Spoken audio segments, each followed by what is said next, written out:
નમસ્કાર વિદ્યાર્થી મિત્રો, પ્રકરણ 1 અર્થશાસ્ત્રમાં આલેખ આપણે કોમર્સ વિભાગની ધોરણ 12ની અંદર આપણે અગાઉ દરેક વિષયની માહિતી મેળવી ચૂક્યા હતા. હવે આજે આપણે પ્રથમ પ્રકરણ અર્થશાસ્ત્રમાં આલેખ શું આ ચેપ્ટર વિષયક માહિતી આપણે આપી ચૂક્યા છીએ, એટલે આપણને એટલો તો ખ્યાલ છે કે આ પ્રકરણમાં આપણે શું ભણવાના છીએ. મિત્રો, તમે કોમર્સ 11 કોમર્સની અંદર આલેખ કે આકૃતિ આ તમામ વસ્તુઓથી પરિચિત થઈને આવ્યા છો, એટલે આશા રાખું છું કે તમને આ પ્રકરણને સમજવામાં ખૂબ જ સરળતા રહેશે. આલેખ અર્થશાસ્ત્રનું આમ કહી શકાય કે અવિભાજ્ય અંગ છે, કારણ કે આજે ઘણી બધી પ્રકારની એવી આંકડાકીય માહિતીઓ હોય છે, જે આંકડાકીય માહિતીઓને આપણે ઘણી વખત સરળતાથી સમજવા માટે આલેખનો ઉપયોગ કરવામાં આવતો હોય છે. તમે ઘણા વિદ્યાર્થીઓ ક્રિકેટ મેચ જોતા હશે. આ ક્રિકેટ મેચ જોતી વખતે એમની સામે એક આલેખ રેખાકૃતિ મૂકવામાં આવેલી હોય છે, જેમાં કોઈ રન કરેલા ટીમનો સ્કોર આખો દર્શાવેલો છે, જ્યારે રન ચેઝ એટલે કે પાછળથી બેટિંગ કરેલી જે છે એ ટીમ છે એમનો એકંદરે સ્કોર કયો હતો, કયા સમયે ક્યાં પહોંચ્યા છે, એવું ઘણી વખત બતાવેલું હશે. આ ઉપરાંત કોઈ ક્રિકેટરનો કરિયર ગ્રાફ કઈ સાલમાં કેટલી એની એવરેજ હતી, સ્ટ્રાઇક રેટ શું છે, અથવા તો એમની સફળતાઓ કેટલી હતી, આ ઘણી પ્રકારની વસ્તુઓ તેમાં આલેખમાં મૂકવામાં આવેલી હોય છે. તો મિત્રો, આજે આપણે આ આલેખ વિશે જ માહિતીઓ મેળવવાની છે. ચેપ્ટરની આપણે માહિતી મેળવીને શરૂઆત કરીએ તો પહેલો પ્રશ્ન આપણી સામે એ આવે છે, આકૃતિ અને આલેખનો અર્થ. આકૃતિ અને આલેખના અર્થને મેં તમને અહીં તફાવતના સ્વરૂપમાં આપવાનો પ્રયાસ કર્યો છે. આ 2 માર્ક કે 3 ગુણમાં પૂછાતો બોર્ડની પરીક્ષાનો આ પ્રશ્ન છે. મિત્રો, આકૃતિ શું અને આલેખ શું? આમ તો બંને જ્યારે કોઈ નિર્માણ થાય છે, આકૃતિ કે આલેખ, ત્યારે એક પ્રકારનું ચિત્ર બને છે. અને હું હરમેશ કહેતો હોઉં છું કે કોઈ એક ચિત્ર 1000 શબ્દોની ગરજ સારે છે.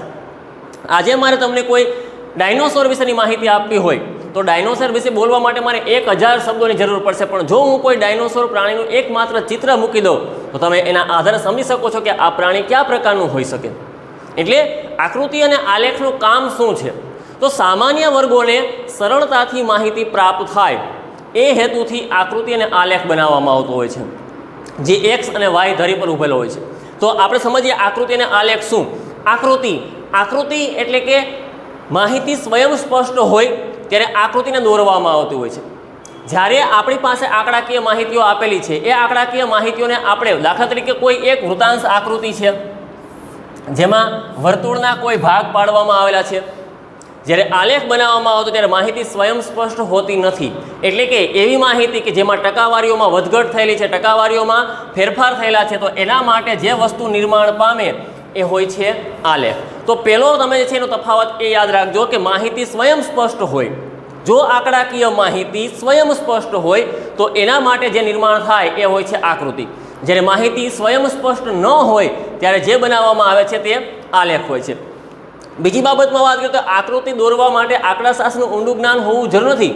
આમ તો દોરવા અને સમજવા બે માટે આંકડાશાસ્ત્રના જ્ઞાનની એટલી જરૂર પડતી નથી, જ્યારે આલેખમાં આંકડાશાસ્ત્રની જ્ઞાનની જરૂર પડશે. શા માટે? આ પ્રશ્ન આપણા મનમાં ઉદ્ભવશે. તો પહેલી વસ્તુ એ છે કે આજે આ પ્રકારનું કોઈ ચિત્ર છે કે જેની અંદર મેં 3 ભાગ કરેલા છે, પ્રાથમિક ક્ષેત્ર, માધ્યમિક ક્ષેત્ર અને સેવા ક્ષેત્ર. તો તમને સીધા વસ્તુનો ખ્યાલ આવશે કે અહીં કયો ભાગ વધુ છે, દેશની અંદર કયા અર્થતંત્રમાં કયા ક્ષેત્રનું જોર વધુ છે. તો આમાં એટલી બહુ ખાસ અગત્યતા રહેતી નથી. પણ આલેખ દોરવા માટે આપણે સ્કેલ માપ લેવું પડશે, એક્સ અને વાય ધરી દોરવા પડશે, વર્ષ દર્શાવવા પડશે એક્સ ઉપર, અથવા દાયકાઓ દર્શાવવા પડશે, સાલવારીની સાથે મહિનાઓ દર્શાવવા પડશે. જ્યારે વાય ધરી ઉપર આપણે ટકાવારી દર્શાવવી પડશે. ટકાવારીને ગણવા માટે ક્યુ સ્કેલમાં લેવામાં આવ્યું છે, કેટલા ટકા ક્યાં દર્શાવીશું, એક્સ બરાબર શું, વાય બરાબર શું, એક સેમી બરાબર કેટલા ટકા, આવી અનેક પ્રકારની આંકડાકીય માહિતીઓની જરૂર પડશે. તો આના માટે આંકડાશાસ્ત્રનું જ્ઞાનની જરૂર પડશે. પણ જ્યારે વૃત્તાંશ આકૃતિ કે કોઈ આકૃતિ બનતી હશે ત્યારે મોટાભાગે એટલા માત્રામાં આંકડાશાસ્ત્રના જ્ઞાનની જરૂર પડતી નથી. નંબર 3, માહિતીને સ્પષ્ટ કરવા માટે આંકડાશાસ્ત્રના સાધનોનો ઉપયોગ કરવો પડતો નથી. સિમ્પલી વાત છે, મેં તમને હમણાં જ કીધું છે કે અહીંયા આલેખ બનાવીએ તો આલેખ બનાવતી વખતે આપણે એક્સ બરાબર, વાય બરાબર, વર્ષ, ટકા, આવી અનેક પ્રકારની વસ્તુની માહિતી આપવી પડશે આલેખમાં.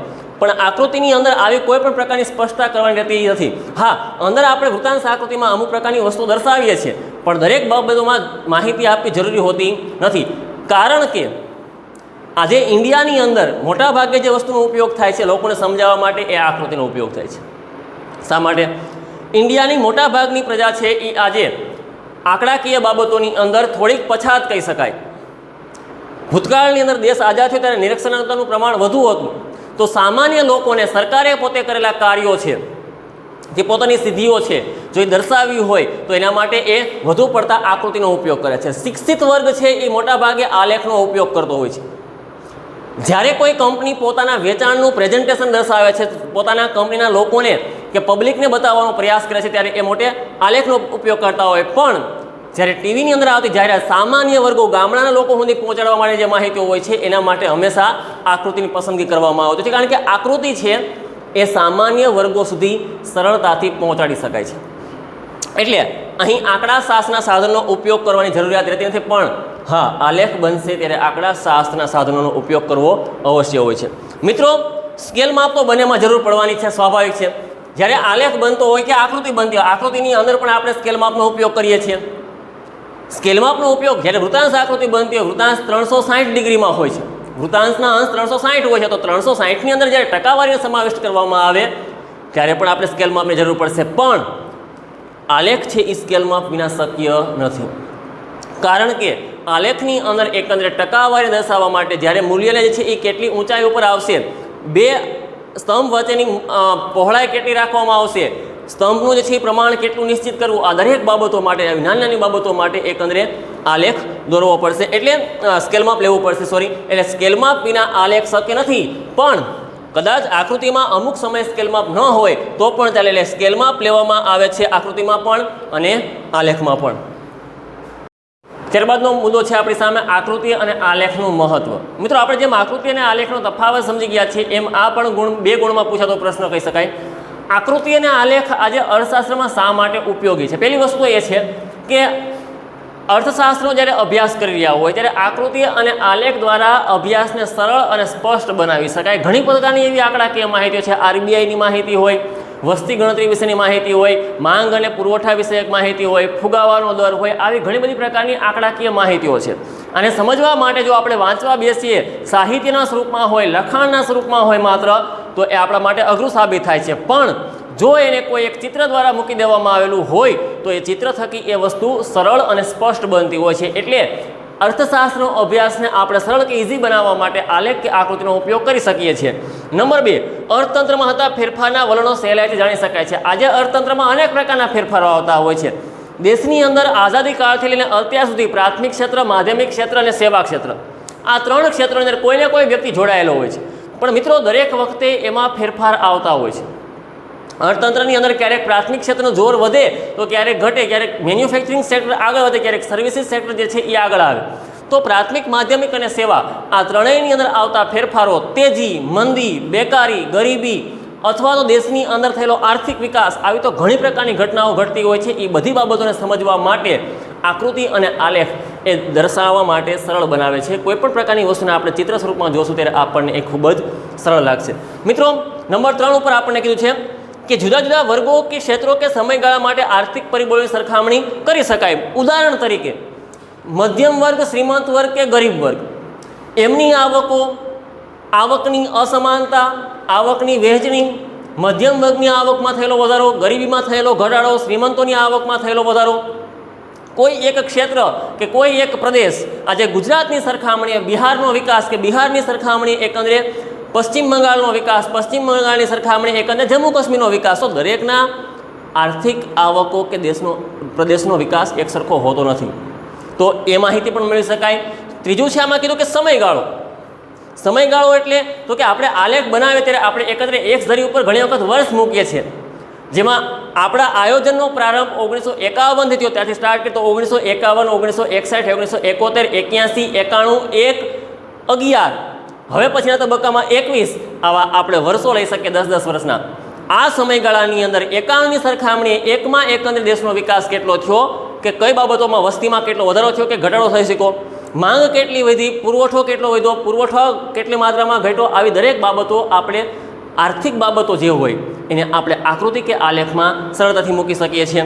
આ ઉપરાંત સમય અને શક્તિ બેયની બચત થાય છે. મિત્રો, યાદ રાખજો ખાસ, વાંચનારને વાંચવા માટેનો સમય બચે છે, લખનાર કે માહિતી આપનારને એ બધી વસ્તુઓનો નિર્દેશ કરવા માટે સમજાવવા માટે સમયની બચત થાય છે. એટલે કહેવાનો મતલબ એ છે કે આજે આપણે ચિત્ર જો મૂકવામાં આવેલું હોય, વૃત્તાંશ આકૃતિનું કોઈ ચિત્ર છે મેં બનાવેલું હતું પ્રાથમિક ક્ષેત્ર, માધ્યમિક ક્ષેત્ર અને સેવા ક્ષેત્રવાળું, તો એ જે છે એ એકંદરે જેને વાંચવા બેસીએ 26%, 24%, 48%, 49%, તો આવી આંકડાકીય માહિતીઓ ઘણી વખત આપણને કન્ફ્યુઝ કરી શકે છે.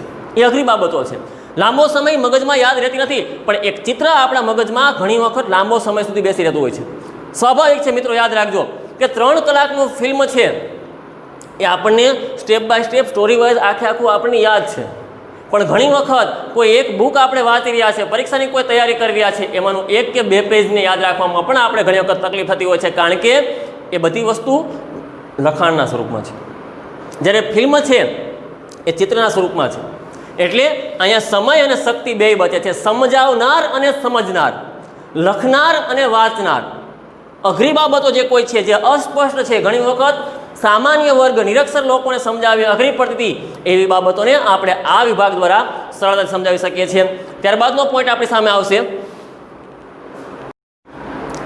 નેક્સ્ટ, આકૃતિ અને આલેખ દોરતી વખતે ધ્યાનમાં રાખવાની બાબતો. હવે આપણે એ બાબતોની માહિતી મેળવી ચૂક્યા કે આકૃતિ શું છે, આલેખ શું છે, આકૃતિ શા માટે દોરવામાં આવે, આલેખ શા માટે દોરવામાં આવે નથી, કઈ કઈ બાબતો સ્પષ્ટ કરી શકાય. તો હવે જ્યારે આપણે આકૃતિ કે આલેખ બનાવી રહ્યા છીએ, તો આપણે કઈ કઈ બાબતો એવી છે જે નાની નાની બાબતો છે, ઝીણી બાબતો છે, અથવા તો ખૂબ જ એકંદરે બારીકાઈવાળી બાબતો કહી શકાય કે જે આપણે ધ્યાનમાં રાખવી આવશ્યક છે. મિત્રો, ઘણી વખત બોર્ડની પરીક્ષામાં પરીક્ષા આપતો વિદ્યાર્થી આલેખ કે આકૃતિ બનાવતો હોય ત્યારે આ અમુક મુદ્દાઓ એવા છે જે એ ધ્યાનમાં નથી લેતો કે એ પોતે એ વિદ્યાર્થી વસ્તુને ઇગ્નોર કરે છે, પણ ઘણી વખત આના ગુણ કપાઈ શકતા હોય છે. આ તો માત્ર આપણે પરીક્ષાની વાત કરી, પણ એનાથી આગળ વધીએ તો ઘણી વખત આપણે જ્યારે કોઈ ભવિષ્યમાં કંપનીની અંદર હોઈએ, ત્યારે આપણે કોઈને પ્રેઝન્ટેશન આપી કે સમજાવી રહ્યા હોઈએ, ત્યારે આપણે એવી કઈ કઈ બાબતો ધ્યાનમાં રાખશું. તો અહીંયા પહેલી વસ્તુ એ છે કે પ્રકાર, પસંદગી અને રજૂઆત. યાદ રાખજો, આલેખ અને આકૃતિ અનેક પ્રકારના હોય. સમય આધારિત રેખાકૃતિ હોય, વૃત્તાંશ આકૃતિ હોય, સાદો સ્તંભ આલેખ હોય, વિભાજિત સ્તંભ આલેખ હોય, 5 પાસેનો સ્તંભ આલેખ હોય. તમારી પાસે જે આંકડાકીય માહિતી આવી છે એમાં કયો આલેખ કે કઈ આકૃતિ ફિટ બેસે છે એ તમારે નક્કી કરવાનું છે. એટલે પહેલી બાબત એ છે, જો આપણે સાદી માહિતી હોય કે ખાલી એક જ આંકડાકીય માહિતીઓ હોય, ટૂંકી વિગતો હોય, તો એના માટે આપણે સાદો સ્તંભ આલેખ બનાવી શકીએ છીએ. જ્યારે ટકાવારી 100માં દર્શાવેલી હોય તો એના માટે તમારી પાસે બેસ્ટ ઓપ્શન છે વૃત્તાંશ આકૃતિનો પણ કહી શકાય. પણ 2 વિગતો છે, એક જ સ્તંભ પણ દર્શાવવાની થાય છે, તો તમે એના માટે 5 પાસેનો સ્તંભ આલેખ પણ ઉપયોગમાં લઈ શકો. ઘણી વખત ટકાવારીની દ્રષ્ટિએ વિભાજિત સ્તંભ આલેખ પણ ઉપયોગમાં લઈ શકાય. એટલે આપણી પાસે જે આંકડાકીય માહિતી આવેલી છે એ આંકડાકીય માહિતી માટે કયા પ્રકારનો આલેખ આપણે યોગ્ય લગે કે અનુકૂળ છે એની પસંદગી, અને પસંદગી કર્યા બાદ એ યોગ્ય રજૂઆત કરવી જોઈએ. નંબર 2 છે એ છે સ્પષ્ટતા. તમે બનાવેલી આકૃતિ કે આલેખ છે એકદમ સુઘડ અને સ્વચ્છ હોવો જોઈએ, સચોટ હોવો જોઈએ. સામેવાળો જોનાર વ્યક્તિ છે એ જોનાર વ્યક્તિની આંખોમાં તાત્કાલિક એ વસ્તુ આવી જવી જોઈએ કે સમજી જવો જોઈએ. આકૃતિ કે આલેખ બનાવનાર કઈ માહિતી આપવા માંગે છે અને જોનાર કે નિહાળનાર એ વસ્તુને તાત્કાલિક સમજી શકે તો જ એ આકૃતિ કે આલેખ છે એ સફળ છે. અન્યથા ઘણી વખત તમને મુશ્કેલીમાં મૂકી શકે છે, અથવા તો સામેવાળો વર્ગ છે એને ખોટી રીતે પણ સમજી શકે છે. એટલે હંમેશા જ્યારે આપણે આલેખ કે આકૃતિ બનાવીએ ત્યારે સ્પષ્ટ, સુઘડ અને સ્વચ્છ હોવો જોઈએ. તમે શક્ય હોય તો ઘણી વખત જે સ્તંભ બનાવો છો એ સ્તંભની અંદર રંગ પણ પૂરી શકો છો. અલગ અલગ રંગ દ્વારા એને અલગ આકર્ષિત બનાવી શકાય છે. સામેવાળા જોનાર વ્યક્તિને છે એ પહેલી નજરે એ ગમવો જોઈએ, એ પ્રકારનો આલેખ હોવો જોઈએ. નંબર 3, ચોક્કસ સ્કેલ માપ. ચોક્કસ સ્કેલ માપ વિના આલેખ સારો બનશે નહીં, અથવા તો પરફેક્ટ બનશે નહીં. એ ઘણી વખત ખોટી માહિતીનો નિર્દેશ કરી જશે. ઉદાહરણ તરીકે જ્યારે આપણે આલેખ બનાવી રહ્યા હતા તો x બરાબર જ્યારે આપણે વર્ષ લીધા, y બરાબર આપણે ટકાવારી લીધી, તો y બરાબર ટકા લીધા તો 1 સેમી બરાબર 5%. જો આ 1 સેમી બરાબર 5%નો ઉલ્લેખ થયો હોય, 10%નો ઉલ્લેખ હોય કે તમે તમારી અનુકૂળતા મુજબ 20, 50 કે જે કોઈ ટકાવારી લીધેલી છે એ ટકાવારી પ્રમાણે જ પછી છે એ વાયધારી ઉપર જે છે એ મૂલ્ય દર્શાવવું જોઈએ. મિત્રો, આમાં જો થોડું આગળ પાછું થશે તો સચોટ આલેખ બનશે નહીં કે સચોટ આકૃતિ બની શકશે નહીં. એટલે પહેલી વસ્તુ છે કે આપણે ચોક્કસ સ્કેલ માપ લેવું પડશે. x, y એનું માપ લીધા બાદ એકંદરે જે આપણે સ્તંભ લઈએ છીએ એ સ્તંભ બનાવ્યા છે, તો એમાં જે ટકાવારી છે એ 1 સેમી બરાબર જે ટકાવારી દર્શાવેલી હોય એ પ્રમાણે જ હોવી જોઈએ. અથવા તો એનાથી દૂર થઈ શકે તો આ આલેખ યોગ્ય માહિતી આપી શકશે નહીં. જો તમે ટકાવારીથી દૂર રહો છો અથવા તો ટકાવારી પ્રમાણે તમે એક માપ લઈ શકતા નથી તો એ આલેખ ક્યારેય પણ સાચી માહિતી નહીં આપી શકે. નેક્સ્ટ, બંને ધરી પરની વિગતો સ્પષ્ટ દર્શાવી. મેં તમને અગાઉ જ્યારે મુદ્દાની શરૂઆતમાં કીધું કે પેપર ચેક કરનાર આલેખ જોનાર વ્યક્તિની સામે કઈ કઈ વસ્તુ આવે છે, તો આલેખ જોનાર વ્યક્તિ પહેલાં તો આ એક્સ જુએ છે, બીજી વસ્તુ આ વાય જુએ છે. એક્સ અને વાયનો નિર્દેશ થયો છે તો એક્સ બરાબર શું છે, તો એક્સ બરાબર વર્ષ છે. વાય બરાબર શું છે, તો વાય બરાબર ટકા છે. આ બંને જે છે એ ધરી પરની વિગતો ન દર્શાવે તો શું થશે, જોનાર વ્યક્તિને ખ્યાલ જ નહીં આવે કે કઈ ટકાવારી છે, કઈ સાલ છે. સામાન્ય રીતે શિક્ષિત વર્ગ હોય સમજી શકશે કે ભાઈ આ સાલ છે પણ આ ટકાવારી છે, પણ ઘણી વખત બની શકે એવું કે અન્ય કોઈ વ્યક્તિ હોય જેને આંકડાકીય માહિતીનો બહુ એટલો અનુભવ નથી કે એની પાસે એટલું શિક્ષણ નથી, તો એ વ્યક્તિ એમાં કન્ફ્યુઝ થઈ શકશે. એવું જ આકૃતિમાં પણ છે. વૃત્તાંશ આકૃતિ જો આપણે બનાવેલી હોય અને એની અંદર જે છે એ ટકાવારીનો નિર્દેશ કરેલો હોય પણ ટકાવારી છે એ 360ની અંદર સમાવેશ થતી ન હોય તો એ આકૃતિ યોગ્ય કહી શકાય નહીં. હવે અહીંયા તો આપણે વાત કરી છે બંને ધરી પરની, તો બંને ધરી કઈ છે, એક્સ અને વાય. તો મિત્રો યાદ રાખજો કે એક્સ બરાબર શું છે, વાય બરાબર શું છે, આ સ્પષ્ટ બતાવવું પડશે, અન્યથા જોનાર વ્યક્તિ સમજી શકશે નહીં. 5, આંકડાકીય માહિતીનો સ્ત્રોત એટલે શું, તો હવે જ્યારે આલેખ આપણે બનાવીએ છીએ, દાખલા તરીકે મેં આ વસ્તીનો આલેખ બનાવેલો છે, તો મારે અહીં નીચે લખવું જોઈએ વસ્તી ગણતરી 2011 સ્ત્રોત. સ્ત્રોત એટલે શું, તો કે આ માહિતી તમે ક્યાંથી લીધેલી છે. ઘણી માહિતીઓ કાલ્પનિક હોય, કાલ્પનિક માહિતી માત્ર ઉદાહરણ માટે હોય, પણ બધી માહિતીઓ કાલ્પનિક નથી. આલેખની વિશ્વસનીયતા વધારવા માટે, એને સચોટ બનાવવા માટે, સામેવાળો વ્યક્તિ એને માને જ કે ના આ બરોબર બાબત છે, તો એના માટે તમારે સ્ત્રોત મૂકવો પડે. ઉદાહરણ તરીકે જો દેશની અંદર એકંદરે નાણાંનું પ્રમાણ વધઘટ થયેલું છે તો એના માટે આરબીઆઈ દ્વારા છે સ્ત્રોત આપવામાં આવ્યો છે. વસ્તી ગણતરી માટે વસ્તીનો સ્ત્રોત હોઈ શકે. શિક્ષણ માટે, સાક્ષરતા માટે છે કોઈ રાજ્ય શિક્ષણની વેબસાઇટ હોય એની ઉપરથી માહિતી લેવામાં આવેલી છે. સાક્ષરતાના દરનો જે છે ઉલ્લેખ કરવામાં આવેલો છે. જાતિ પ્રમાણ માટે દેશની જે વસ્તી ગણતરી થઈ છે એ જાતિ પ્રમાણ ક્યાંથી જે છે ક્યાં આધારે આંકડાકીય માહિતી આપી છે. ગુજરાત સરકારની હોય, ભારત સરકારની હોય, જે કોઈ પણ દ્વારા આંકડાકીય માહિતીઓ આપવામાં આવેલી છે એ આંકડાકીય માહિતીઓ કોના દ્વારા આપી છે, વસ્તીની માહિતી છે. તો છેલ્લી વસ્તી ગણતરી આપણી ઇન્ડિયામાં થઈ 2011ની અંદર, તો 2011ની વસ્તી ગણતરીએ આ માહિતી હતી એના ઉપર આલેખ બનાવવામાં આવ્યો છે, તો સામેવાળો વ્યક્તિ છે એ સરળતાથી સમજી શકશે. નેક્સ્ટ છે માહિતીની ગણતરીની રીત દર્શાવવી. એટલે કે જ્યારે આપણે કોઈ માહિતી ગણાવી રહ્યા છે તો વૃત્તાંશનું સૂત્ર છે પેટા મૂલ્ય છેદમાં કુલ મૂલ્ય ગુણ્યા 100. તો આ જે છે એ પેટા મૂલ્ય શું અને કુલ મૂલ્ય શું, તો પેટા મૂલ્ય છે એ જે આપણે દર્શાવવા માંગીએ છીએ તે અને કુલ મૂલ્ય જે આપણે વૃત્તાંશમાંથી લીધેલું છે તે. આવી અનેક બાબતો હોય છે. જેમ કે અહીંયા આલેખમાં 1 સેમી બરાબર કેટલા ટકા, તો જો આપણે આંકડાકીય માહિતીઓને સારી રીતે ગણી અને દર્શાવેલી હોય તો જોનાર વ્યક્તિને તાત્કાલિક ખ્યાલ આવે છે. એટલે હંમેશા જ્યારે આલેખ બનતો હોય ત્યારે આપણે મિત્રો અહીં આ બોક્સ બનાવવાનું ક્યારેય ભૂલશું નહીં. એક્સ બરાબર શું, વાય બરાબર શું, 1 સેમી બરાબર કેટલા ટકા, અથવા તો જે આંકડાકીય માહિતીઓ દર્શાવેલી છે તે 1991 અહીંયા લખવાનું છે, 2001 જે પ્રમાણે હોય તે. અહીં ટકાવારી છે તો ટકાવારી સચોટ લખવી પડશે. અહીંયા આપણે આલેખ બની ગયો તો આ છે 20%, તો આ રીતે 20% દર્શાવવાનો પ્રયાસ કરશું જેથી જોનાર વ્યક્તિને એ ખૂબ જ સરળ લાગે. મિત્રો આજના આપણા આ 3 મુદ્દા છે જેમાં આકૃતિ અને આલેખનું મહત્ત્વ, આકૃતિ અને આલેખનો અર્થ અને આકૃતિ અને આલેખ દોરતી વખતે ધ્યાનમાં રાખવાની બાબતો. આ 3 મુદ્દા તમારે ફેરબુકમાં લખવાના છે. આ 3 મુદ્દા ફેરબુકમાં લખવાના છે અને એને પાકા પણ કરવાના છે જેથી કરીને ભવિષ્યમાં આપણે ફરી પાછા રૂબરૂ મુલાકાત લેશું ત્યારે એ આપણે બધા પ્રશ્નો પૂછી શકીએ. અત્યારે હાલમાં તમને જે આ 3 મુદ્દા આપવામાં આવ્યા છે તમારે તમારી ફેરબુકની અંદર પ્રકરણ 1 અર્થશાસ્ત્રમાં આલેખ આવું ટાઇટલ આપી અને આ 3 મુદ્દાઓ લખવાના છે. ધન્યવાદ.